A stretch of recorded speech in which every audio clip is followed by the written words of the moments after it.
Hello friends, welcome to my YouTube channel gardening in easy way. आज की ये video मैंने ऑर्गेनिक बूस्टर्स पे बनाई है। ऑर्गेनिक बूस्टर दो तरह के होते हैं, एक स्लो और एक फास्ट। और मैंने 3 हिबिस्कस के अलग अलग पौधे लिए हैं और इन तीनों हिबिस्कस पे मैं इन ऑर्गेनिक बूस्टर का डेमोन्स्ट्रेशन आपको बताऊंगी। तो सबसे पहले अगर हम अपने पहले पॉट की बात करें तो मैं इसके आपको बर्ड्स दिखा रही हूँ। इसमें अभी थोड़े ही बर्ड्स आते हैं, जबकि हिबिस्कस का पौधा एक ऐसा पौधा है जो काफ़ी बर्ड्स प्रोड्यूस करता है। तो इसमें कुछ एक डेफिशिएंसी हो गई है। ये पहला रीज़न है कि हिबिस्कस का पौधा ज़्यादा बर्ड क्यों नहीं दे पाता। अगर हम अगले पौधे की बात करें तो ये भी हिबिस्कस का ही रेड कलर फ्लावर प्लांट है। ये अब तक तो फ्लावरिंग कर रहा था, पर पिछले कुछ एक दिनों से इसने बिल्कुल ही फ्लावरिंग प्रोड्यूस करनी बंद कर दी है। तो ये दूसरा कॉन्सेप्ट है जो मैं हिबिस्कस के पौधे का आपको बता रही हूँ। और हम तीसरे पौधे की बात करें तो उसमें तो बिल्कुल भी बर्ड्स नहीं आए हैं, जबकि ये फुली ग्रोन अप है और इसमें पत्ते ही पत्ते हैं, जो कि आपको ब्राउन कलर का पॉट दिखाई दे रहा है। अब मैं बात करती हूँ ये मौसम्बी के कुछ एक सुखाए हुए मैंने छिलके रखे हुए हैं। ये छिलके और कुछ एक नींबू के भी सूखे हुए छिलके हैं। ये सिट्रस फैमिली को फ्रूट बिलोंग करते हैं और ये जो छिलके हैं सॉइल को अगर एल्कलाइन हो गई है उसको एसिडिक बनाने में काफ़ी हेल्प करते हैं। पर ये स्लो ऑर्गेनिक बूस्टर हैं। इनको यूज़ करने के बाद में आपको थोड़ा सा पेशेंस रखना होता है, क्योंकि इनके रिज़ल्ट हिबिस्कस के पौधे पर एकदम से नहीं नज़र आते और ये मिट्टी की नेचर एल्कलाइन से एसिडिक बना सकते हैं। इन तीनों हिबिस्कस में से आप ये जो पील्स हैं किसी भी हिबिस्कस के पौधे पर यूज़ कर सकते हैं। दूसरा, ये कॉफ़ी सैशे मैं आपको दिखा रही हूँ। ये कॉफ़ी सैशे काफ़ी इंस्टेंट ऑर्गेनिक बूस्टर की में आता है और ये पानी में घोलकर अगर आप पौधों को देते हो तो पौधे अगर आपके फ्लावर प्रोड्यूस नहीं कर रहे हैं तो उनकी फ्लावर प्रोड्यूसिंग कैपेसिटी भी बढ़ जाती है। पर आपने इसको ऐसे पाउडर फॉर्म में पौधों को नहीं देना है। इसके लिए आपको एक जग पानी लेना है और उसमें इस कॉफ़ी के घोल पाउडर को मिक्स कर देना है। उसके बाद में आपने इसको अच्छे से पाउडर पानी में मिला लेना है। मिलाने के बाद में आपने बिना प्लांट की मिट्टी को डिस्टर्ब किए इस मिक्सचर को प्लांट को देना है। ये एक बहुत ही इंस्टेंट ऑर्गेनिक बूस्टर है और आप इसको अपने हिबिस्कस के पौधे पर अच्छे से यूज़ कर सकते हैं, क्योंकि ये अल्कलाइन सॉइल को बहुत ही कम समय में एसिडिक बना देता है और हिबिस्कस के पौधे को एसिडिक सॉइल चाहिए होती है अगर हमने उनसे अच्छी फ्लावरिंग लेनी है। तो ये एक दूसरा बहुत ही अच्छा ऑप्शन है। अगला ऑप्शन बात करें तो हम ये केले के छिलके हैं, मैंने इसको सनलाइट में सुखा लिया था। आप चाहे तो केले के छिलके फ्रेश फॉर्म में भी हिबिस्कस के पौधे में यूज़ कर सकते हैं, पर मैं अक्सर केले के छिलके पहले सुखाती हूँ फिर अपने हिबिस्कस के प्लांट में डालती हूँ, क्योंकि मैंने सबको ही मीडियम साइज़ के पॉट में हिबिस्कस के पौधे लगाए हुए हैं। तो ये केले के सूखे हुए छिलके ईज़िली मिट्टी में एडजस्ट हो जाते हैं। केले की बात करें तो ये पोटाशियम का बहुत अच्छा सोर्स है और ये फ्लावर प्रोड्यूस करने में भी बहुत हेल्प करता है। तो ये 3 तरह के ऑर्गेनिक बूस्टर मैंने आपको दिखाए हैं जो हिबिस्कस के पौधे की अच्छी फ्लावरिंग के लिए काफ़ी हेल्प करते हैं और आपको इनको हिबिस्कस के पौधे को पर यूज़ करना है। तो हम पहले हिबिस्कस के पौधे को मैं ले रही हूँ। ये लाल रंग के हिबिस्कस फ्लावर का प्लांट है। इसको मैं इस चूल से मिट्टी को चारों तरफ से हटा लूँगी। आपने मिट्टी को हटाते हुए ये बात ध्यान रखनी है कि 2 इंचेस डीप मिट्टी को हमने हटाना है, क्योंकि उसके बाद में ही आप चाहे छिलके किसी भी तरह के ले रहे हैं, चाहे वो केले के हैं या फिर मौसम्बी के, संतरे के या फिर नींबू के, जो सिट्रस फैमिली में आते हैं, तो ये इजीली एडजस्ट हो जाते हैं। इसलिए मिट्टी का हटाना बहुत ज़रूरी होता है। पर मिट्टी को हटाते हुए आपने एक बात ध्यान रखनी है कि आपने जेंटली मिट्टी को हटाना है कि पौधों की जो जड़ें हैं वो इससे डैमेज ना हो। ये एक बहुत ही इम्पॉर्टेंट कॉन्सेप्ट है जो आपको ध्यान में रखना है। मैं आपको पौधे की मिट्टी दिखा रही हूँ, इसमें जड़ें दिखाई दे रही हैं जो पतले धागे की तरह हैं। इससे ये भी हमें पता लग जाता है कि पौधे की मिट्टी रूट बाउंड तो नहीं हो गई। तो मिट्टी हटाने के 2 पर्पस हमारे हो जाते हैं।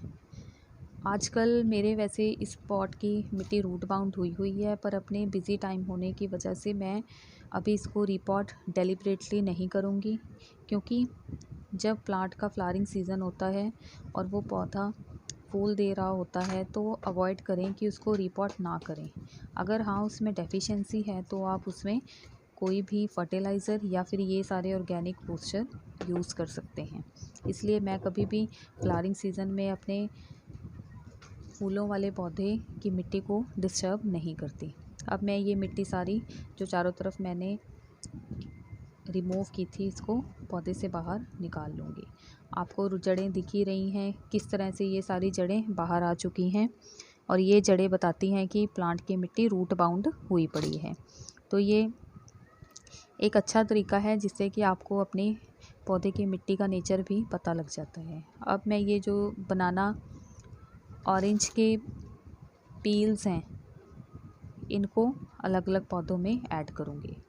आपने एक रिंग की फॉर्म में मौसम्मी के सभी छिलके इस गमले में डाल देने हैं और इसको जेंटली प्रेस करके अच्छे से मिट्टी में एडजस्ट कर देना है। ये एक बहुत ही इम्पॉर्टेंट स्टेप है। इसके बाद में आपने इन सभी पील को मिट्टी के साथ कवर कर देना है। ये वही मिट्टी है जो मैंने पौधे में से निकाली थी, और इस मिट्टी को अब मैं दोबारा इन छिलकों के ऊपर डालकर इसको जेंटली प्रेस करके कवर कर दूँगी। ये स्टेप बहुत ज़रूरी है। आप किसी भी पौधे में कोई फर्टिलाइज़र यूज़ करते हैं या फिर स्पेशली जब ऑर्गेनिक बूस्टर यूज़ करते हैं तो आपने पौधे की मिट्टी को पानी ज़रूर देना है। ये एक बहुत ही इम्पॉर्टेंट कॉन्सेप्ट है। इस तरह से आप देख ही सकते हैं कि पहले पौधे का सारा प्रोसीजर मैंने लगभग ख़त्म ही कर लिया है। अब जो नेक्स्ट हाइबिस्कस के पौधे की बात करें तो हाइबिस्कस का पौधा बहुत जल्दी रूट बाउंड हो जाता है, तो आपने उसके रूट बाउंड को भी ध्यान में रखना है, क्योंकि रूट बाउंड अगर कोई भी पौधा होता है तो वो बहुत ही कम फ्लावरिंग देता है या फिर फ्लावरिंग देता ही नहीं। तो ये कुछ एक बातें हैं जो ध्यान में रखनी है। अब ये मैं अपना दूसरा पॉट ले रही हूँ जिसमें कुछ एक बर्ड्स आए हुए हैं। हालांकि जितना बड़ा पौधा है इसको ज़्यादा बर्ड्स प्रोड्यूस करने होते हैं, पर ये अब इस पौधे पर भी हम सेम ही प्रोसेस अपनाएंगे। जैसे मैंने पहले पौधे की मिट्टी को हटाया था, तो आपने इस पौधे की मिट्टी को भी अच्छे से हटा लेना है। ये सभी बातें आपको डिटेल में जाननी बहुत ज़रूरी हैं, क्योंकि अगर आप इन बातों को अच्छे से अपने पौधों पर नहीं अपनाते हो तो आपके पौधे सूख भी सकते हैं। अब आप जड़ें देख ही रहे हैं कि इसकी भी रूट बाउंड हो चुकी है, क्योंकि ये मेरे लगभग 3-4 साल पुराने सभी पौधे हैं, और मैं इनको जब इनका फ्लावरिंग सीज़न ख़त्म हो जाएगा उस समय रीपॉट करूँगी। और अब आपने मिट्टी को अच्छे से हटा लेना है, जैसे कि मैंने पहले पौधे की मिट्टी को हटाया था, और आपने ये काम बहुत ही जेंटली करना है। पौधे की नेचर को समझना बहुत ज़रूरी है, और गार्डनिंग एक ऐसी हॉबी है जिसमें हमें पेशेंस लेकर चलना होता है। मैं हमेशा कुछ भी ऑर्गेनिक बूस्टर या कुछ भी फर्टिलाइज़र अपने पौधों पर डालती हूँ तो मैं इसके रिज़ल्ट आने की वेट करती हूँ। तो गार्डनिंग हम अगर कहें तो एक बहुत ही पेशेंस होल्डिंग एक्टिविटी है। और आप अब देख ही रहे हैं मैंने गमले की सारी मिट्टी को हटा दिया है, और मिट्टी लगभग 2 इंच गहरी होनी चाहिए, क्योंकि इससे जो भी आप छिलके डालते हो वो बहुत ही अच्छे से एडजस्ट हो जाते हैं। अब हम इसमें जो नेक्स्ट ऑर्गेनिक अपना बूस्टर यूज़ करेंगे। ऑर्गेनिक बूस्टर यूज़ करने के पौधे को बहुत फ़ायदे होते हैं और ये कम ही नुकसान करते हैं। मैंने नींबू के जो भी ये छिलके हैं बनाना पील के साथ इस गमले में डाल दिए हैं, और इनको भी आपने अच्छे से एडजस्ट कर लेना है, और इसकी मिट्टी को भी आपने इन छिलकों पर डाल देना है। तो इस तरह से ये सेकंड जो पौधा है इसका भी सारा प्रोसीजर मैंने आपको दिखा दिया है करके, कि अगर आप ये सभी बातें ध्यान में रखकर अपने पौधे पर समय समय पर ऑर्गेनिक बूस्टर का प्रयोग करते हैं और उनको फर्टिलाइज़ करते हैं, तो आपके पौधों में भी फूल ना देने की समस्या नहीं आएगी। अब आप देख सकते हैं कि मैंने सारी मिट्टी गमले में डाल दी है। अब ये मेरा दूसरा पौधा है जो फ्लावरिंग बहुत ही कम प्रोड्यूस कर रहा है। तो मैंने ये आपको इसलिए ये सारी बातें डिटेल में बताई हैं कि अगर आप ये बातें डिटेल में फॉलो करते हैं, स्टेप बाय स्टेप करते हैं, तो आपका पौधा भी अच्छी आउटपुट देगा। अब ये तीसरा पौधा आप देख सकते हैं, इसकी कंडीशन अलग है। इसमें आप देखें पत्ते कितने ज़्यादा भरे हुए हैं। जब हिबिस्कस के पौधे में पत्ते ही पत्ते आ रहे हों और उनका आकार छोटा हो जाए और वो बहुत ज़्यादा कंजस्टेड हो, तो आपको ये क्लियर इंडिकेशन है कि उस पौधे में रूट बाउंड हो चुकी है। और अगर वो फ्लावरिंग भी नहीं कर रहा है तो उसमें डेफिशिएंसी है। अब ये कॉफ़ी का पानी जो कि बहुत ही इंस्टेंट फर्टिलाइज़र है, इसको मैं इसमें डाल देती हूँ। कॉफ़ी का जो पानी के साथ डाइल्यूटेड मिक्सचर है, ये काफ़ी अच्छा ऑर्गेनिक बूस्टर है, क्योंकि ये सबसे इंस्टेंटली पौधे को न्यूट्रिएंट्स प्रोवाइड करता है। और जो पौधा फ्लावरिंग नहीं कर रहा होता, ये इसमें हेल्प करता है, क्योंकि इसकी नेचर ही ऐसी है कि अल्कलाइन मिट्टी को भी बदल देता है एसिडिक में। अब बाकी पानी मैं दूसरे 2 पौधों में डाल देती हूँ। अब ये तीनों पौधों का सारा प्रोसीजर मैंने स्टेप बाय स्टेप आपको बहुत ही डिटेल में समझाया है। अगर आपके हिबिस्कस में भी इनमें से कोई भी डेफिशिएंसी जा रही है, तो आप इनऑर्गेनिक बूस्टर का यूज़ कर सकते हैं। Thank you so much.